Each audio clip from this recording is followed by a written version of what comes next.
Because God knows there's been plenty of times where I'd start babbling and I'm just looking at a blank screen, like a black screen, and people are like, I can't see it. We can't see it. Yeah, sorry about that. StreamYard's kind of weird sometimes. My phone still just got a blank screen on it. There we go. There I am. And I'm all fuzzy. I don't mean just the beard. I mean that, like, it's a lot of focus. And it seems like there's some lag, at least a little bit of lag on my phone. Hopefully it'll get caught up. What are you doing?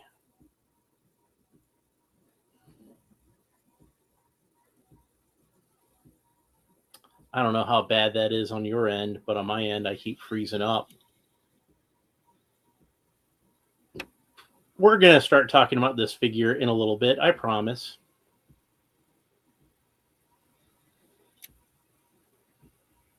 Let's see if maybe turning on my Wi-Fi helps.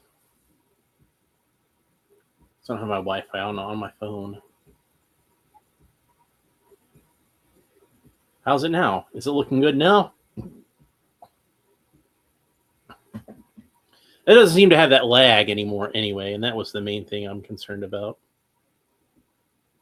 Okay. All right. So let's go ahead and start talking about this guy. This is something new for this channel. This is a line called Soldiers of Fortune, and I got this from Big Bad Toy Store. It's a Big Bad Toy Store exclusive. You see there, it says Big Bad Workshop. I actually held my flashlight up to it to read it because, look, I know you guys were trying to make a cool logo, and I appreciate you guys trying to make a cool logo, but it's not really that legible at that small size. Big, I can make out. Bad, I can make out, and that's good because that's the most important parts, because this is from Big Bad Toy Store. You want to have big and bad on there, obviously. It's the workshop part that it should be a little more clear, a little more legible. I can't quite make it out. So I just did a little creative criticism, just a little bit of constructive criticism. I'm telling you guys this because I want you to be the best toy company you possibly can be if you're going to be making your own toys. I'm a big fan of Big Bad Toy Store, have been for a long time. This is not the first of these. Fresh Monkey Fiction, I think, makes these for them, I believe. Looking it over. But yeah, Big Bad Workshop. And you can see that logo on the side there as well. The Agent, the Enemy, light blue. I probably should have put that in the title, but honestly, I don't think that's that light of a blue. It's kind of a medium blue. That's like a Neil Adams Batman kind of blue. So I like it. Anyway, for those of you who've been watching this channel for a while, you know I'm a big fan of G.I. Joe. And why do you think any G.I. Joe fan would buy this figure? It's because of that hooded head. That's the reason why. Like, it's a nice looking figure, and I can't wait to open it up and take a look at all the accessories and everything that come with them, and hopefully I'll be impressed. So let's look at the back real quick. So you see there's a bunch of figures on here, and most of them are kind of like, standard military, spy type characters. We got some guys here in some kind of generic jumpsuit, which could be army builders. We've got the Close Combat Operative Yellow-Black, Close Combat Operative Red-Black, Close Combat Operative Red-Black Camo, Close Combat Operative Black Camo, and these are all supposed to be like army builder guys. So like you could buy them and gear them up however you want to, I suppose. We got the Saboteur, the nasty looking fellow. And we got this guy over here, the Jungle Brigade Specialist. Now, besides the Enemy here, as I'm going to call him, the Jungle Brigade Specialist is the other one that's an obvious. I mean, these guys could be like kind of just generic, any kind of military character you really wanted them to be. Like it could be AIM, or, this guy, the red guy, could even work for like a Deadpool. If you just gave him a Deadpool head, you could probably even repaint the head that's on there to look enough like Deadpool, I think. But yeah, like the two that are on here that are the most obvious G.I. Joe homages are the Jaguar Brigade Specialist, who Obviously, his color scheme is a bit inspired by Pimp Daddy Destro. And then the agent obviously is I don't want to say this character is Cobra Commander, but this character is Cobra Commander. Bobby Wald is here and says, I thought taking this figure I thought about taking this figure up also the general, because there's a Joe Colton head looking in I can't talk. There's a Joe Colton head. There's a Joe Colton looking head there. I got it out. Okay. Yeah, that was the other one I saw, and I'm like, he's not on the back of this package, but that was the other one I saw him on. But yeah, that's G.I. Joe right there. That's the original G.I. Joe. That's Joseph Colton right there. And then Bobby Walt says, did you hear about Lenny from the G.I. Joe team is leaving Hasbro and going to Boss Fight Studios? Well, yeah, I did hear about that, and I got to say, I kind of feel like that's an example where Hasbro's loss is going to be Boss Fight's gain. And I'm a big fan of Boss Fight stuff. I haven't opened up that much Boss Fight stuff on the channel, but I've opened up a few things. I know I opened up their Zorro figure and the Phantom and the movie Flash Gordon that came in the lunchbox with the Flash T-shirt. I opened that one up, so I think all of those are on this channel. So, oh yeah, I forgot to read the back here, and this is resealable packaging, because the guys at Big Bad Toy Store, they're toy guys and they know what they're doing. Oops, I'm going to drop some of the accessories there. There's little baggies with the accessories in there. We don't want to drop those. Let's go ahead and take those out first. But yeah, it's all resealable packaging. It's very nice. So and it does have a little peg hole in there, so you can hang it on your wall if you want to. So and I figure if anybody's selling these at retail, like it is a Big Bad Toy Store exclusive, but I'm sure they'll sell it to smaller retailers, comic shops, and things like that. So this is Series 1, Soldiers of Fortune, a covert team of elite warriors, saboteurs, specialists, and spies who operate outside politics and protocol, off the books, under the radar, against impossible odds. Loyal only to each other, they take on missions no one else can. When there's no one left to call, there's the Soldiers of Fortune. So kind of like the A-Team, almost. But yeah, and then the agent, the spy, I don't think I talked much about him. He's a guy in a tuxedo, so he'd be good for James Bond customs. And we see that he's a handsome black fellow, but there's also a Caucasian guy with an eye patch. So you'd want to buy at least two of them so you could display both characters, right? And speaking of displaying both characters, is this guy supposed to be just one character? There's no bio on here. I can pretty much make up any kind of storyline that I want, but I'm not going to make up a storyline. You know why? Because I already have a storyline, and it's called This Guy's Cobra Commander. Where did I put my snips? I could have sworn I left them over there. I was doing some 3D printer work, and I'll just cut the rubber. There's a single rubber band holding this guy in the back, and twist ties. They went old school. We got twist ties around the legs, so I already took those off. And he's going to come out of the package very easily after this. But before I talk about the actual figure, let's talk about the real rock star of the set. And the reason that I think most people would have bought it in the first place. And it is embedded nice and deep like in there. And that is this hooded head. This sinister hooded head. And before I do anything else with it, let's go ahead and, since it's made to go on this body, let's go ahead and do that. So, and it looks like it's molded in white plastic, actually, which I would have expected it was molded in blue plastic, but. And there we go. We've got Cobra Commander in his earliest form, where he was just wearing like a regular suit and he had the hood on over it. Yeah, and he was a guy who was going from town to town, getting people started selling household cleaning products. And it was a pyramid scheme. The whole thing was a big pyramid scheme. And you always wondered when you were a kid why Cobra Commander had that triangle on his belt buckle. Well, it's because he started out running a pyramid scheme. How about that? Bet you didn't expect to see that much symbolism in your G.I. Joe figures, did you, when you were a kid? Kyrus1 is here, and he says hello, Alan, and I'll say hello right back at him. But this is not the body I'm going to leave this on. But if you want to do like Cobra Commander in those early years, when he's establishing himself, getting his organization started, that's an option. But let's go ahead and do what I think, like I said, I think most people, and of course it popped it popped the neck piece out. Most people are going to buy this so they can do this. And we can have the hooded Cobra Commander. And man, it's almost like they did that on purpose, isn't it?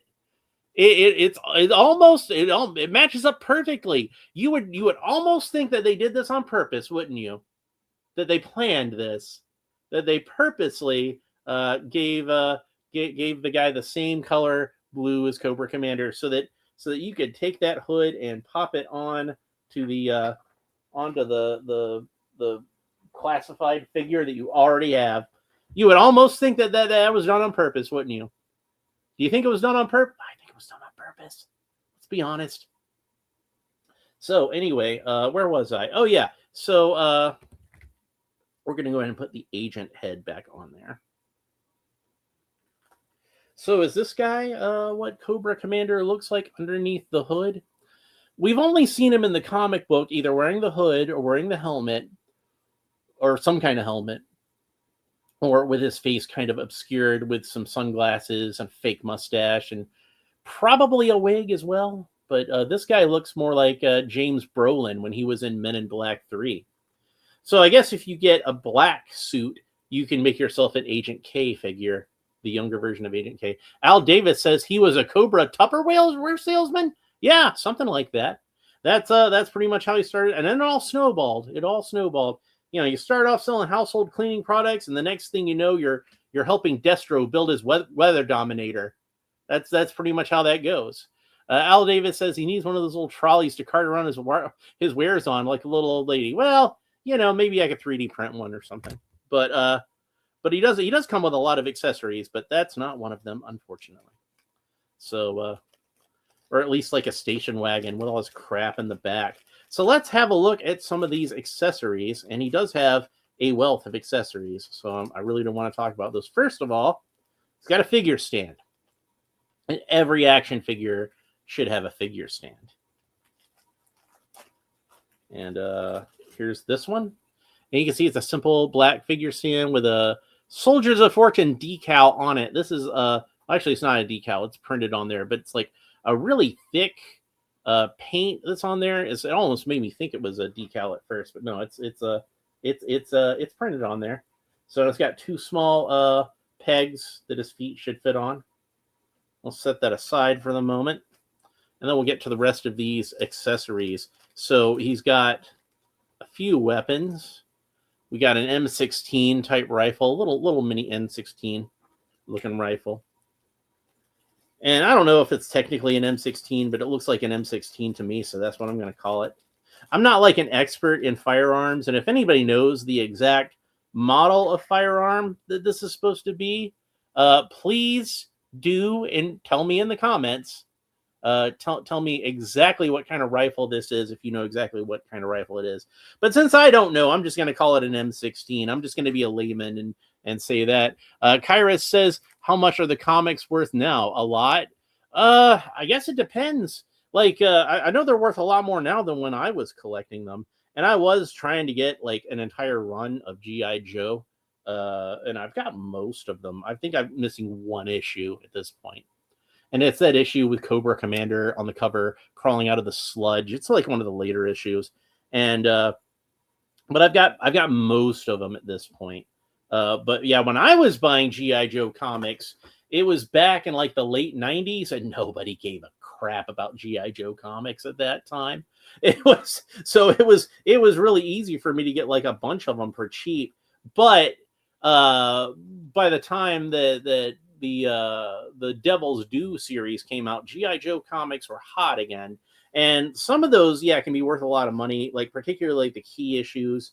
Like number 21, obviously, is a very key issue that's worth a lot of money if you can get it in good condition.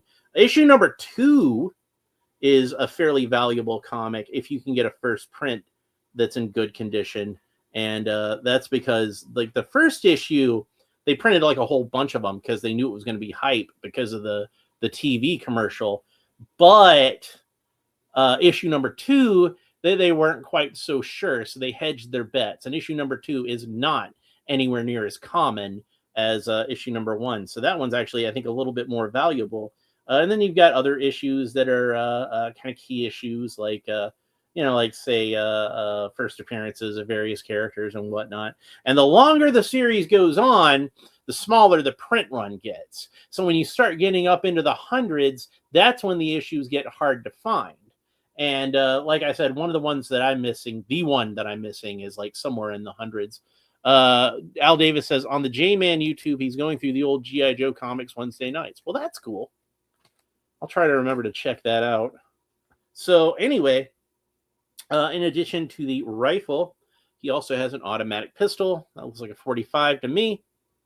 There we go. And this puppy, I don't even know what this is, but it looks like some kind of ray gun almost.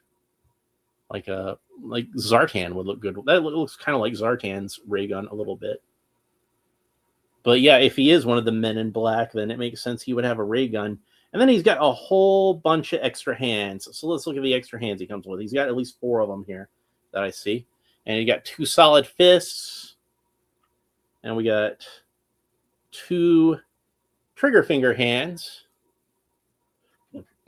And the hands that are actually on this guy look like just regular gripping hands. So I'm going to pull those off.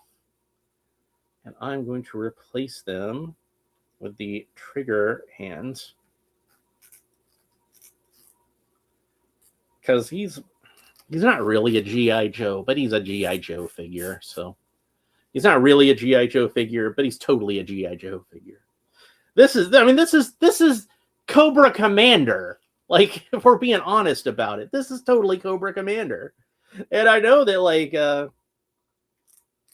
for legal purposes, he can't be Cobra Commander, but he's totally Cobra Commander. Al Davis says there's a few comics and toy guys, great laugh, and it's cool looking at the comics for story and characters and art. Oh yeah, absolutely, I agree. So I watch a lot of the comic book guys on YouTube. So and Kyra says, did you like the Mando trailer with all the snow troopers? I love the snow troopers in Empire Strikes Back. I didn't even know there was a Mandalorian trailer out, like a new one. And knowing that there's snow troopers in it makes me really want to watch it because, in fact, funny you should say that. When I was a kid, that was like my main troop builder, more than the regular stormtroopers. In fact, I think probably because they came with that big rifle. But yeah, like I anytime I would be at the store and see some Star Wars action figures and ask my mom or my grandma or whatever parent or guardian I was with at the time if I could have a Star Wars figure, and they're like, yeah, sure, go pick one out.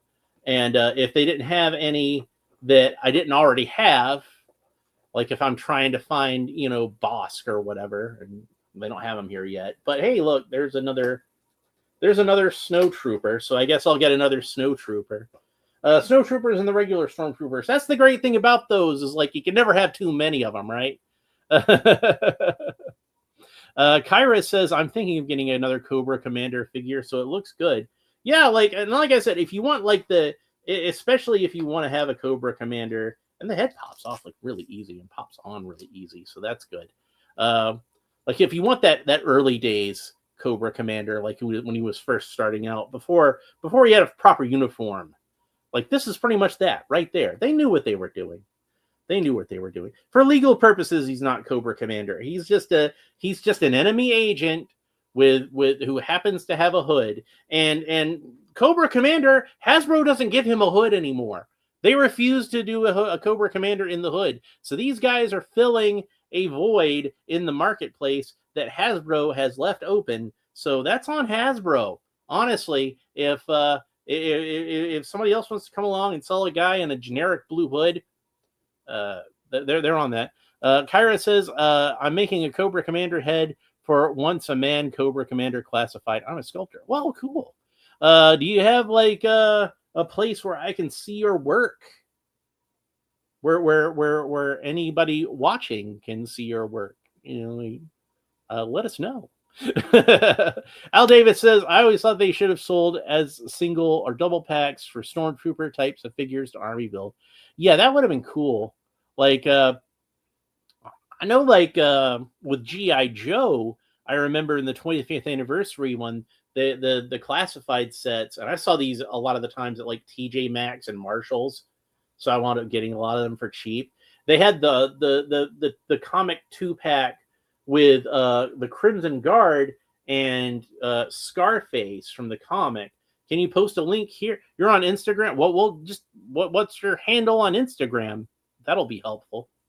So I can look you up. I don't know if links work here. I don't have a problem with you posting a link. Go ahead and try it. Let's see if I don't have them blocked or anything like that. I don't think I do. So, but yeah, go ahead and toss one up here. But where was I? Oh yeah. So like these comic packs, they had Scarface, these scarred Cobra officers, what they called them, I guess, because they didn't want confusion with the Al Pacino movie, and they had the Crimson Guard, which was Fred. So ironically enough, you had a character with a removable helmet and a face underneath, but he's the one that's supposed to be the army builder, and the scarred Cobra officer was supposed to be a single character. But but I army built the hell out of both of them. The scars on the cheek were subtle enough. You could still have an army full of scarred Cobra officers. It still worked. Jose Membrane is here and says Alan is cool. Well, thank you. It's always nice to be appreciated. So there's blast effects that go in the front of these guns too. So let's go ahead and try those out. Let's see. It seems like one of these is made more for the pistol, but I'm gonna, little muzzle flash there, and also a little plume of smoke, so he can look like he just shot somebody. But yeah, there's a slightly longer muzzle flash and a slightly shorter muzzle flash. And those are kind of molded in like a clear plastic with some amber coloring towards the base of it. So let's go ahead and talk about this guy's articulation. So the enemy can look up about that far. He can look down about that far. He's got really good neck articulation. Tilt his head kind of quizzically from side to side. Rotate the head all the way around. And that head is articulated both at the base of the neck and at the base of the skull. So you really can move that all the way around. It's even better than the standard GI Joe classified neck articulation. They've improved upon it somewhat. Of course, the arms rotate all the way around to the shoulders, and he's got a bicep swivel, so that rotates all the way around, and his arms raise up to the sides about that far. I don't think it does seem like there is a little bit of butterfly movement here, but there's not like a spacer in there because he's got the jacket. He doesn't really need one. So there is some kind of articulation underneath the jacket. I'm not sure how well it works. But I mean, like, you can get some good movement out of it. It does move from side to side that way, frontwards and backwards that way. And he rotates all the way around at the waist.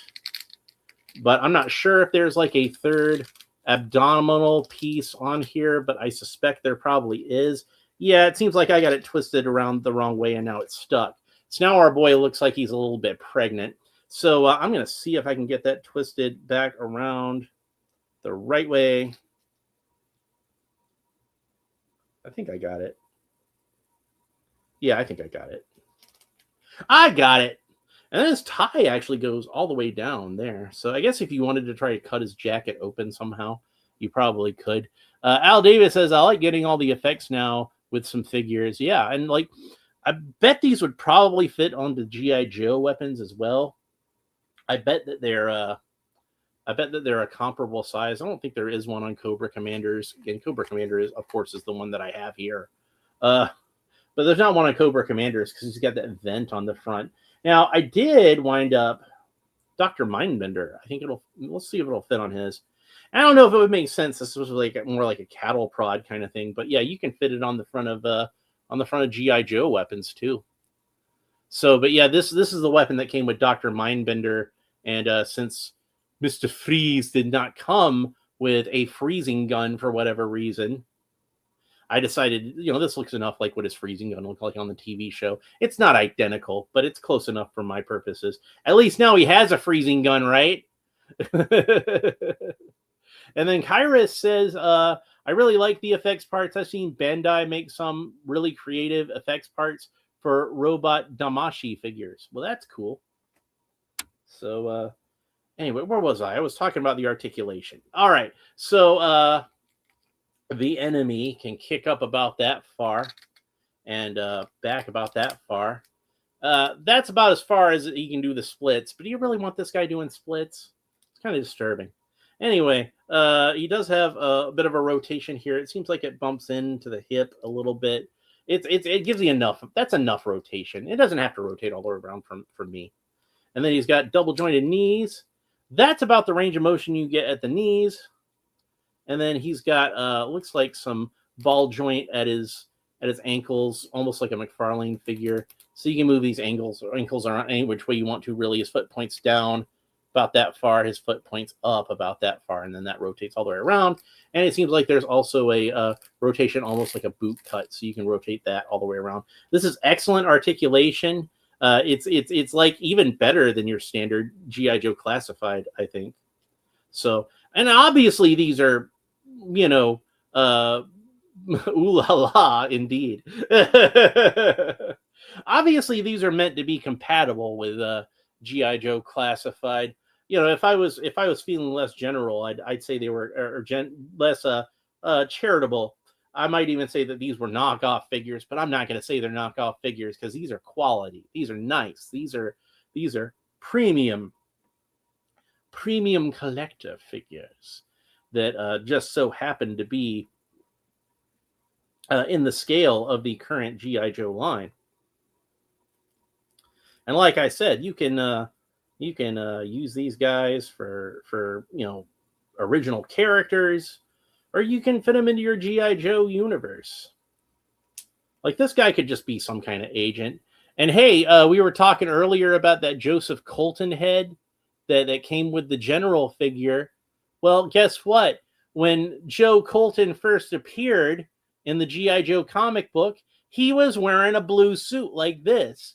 So you could take that Colton head and you could put it onto this body, and then you've got just a guy named Joe, like he was in that story, and even got the 45 like he had in the story.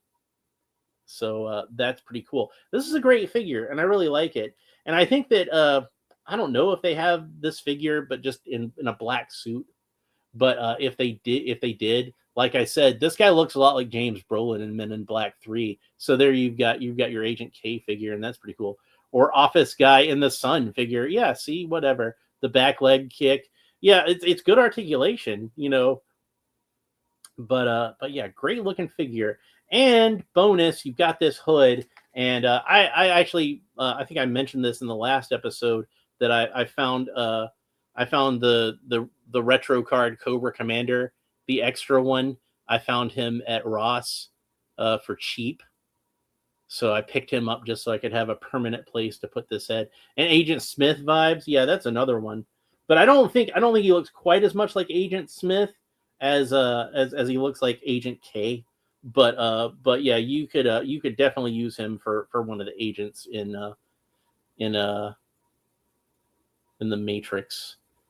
And if you got a 3D printer, I'm pretty sure like they've got like Agent Smith heads to print out. So, but there's a lot of good potential for these figures, and I do have more of these on pre-order, like the Crimson Moon figures, because like I'm a big fan of G.I. Joe just in general, but I like a lot of the old British Action Force stuff.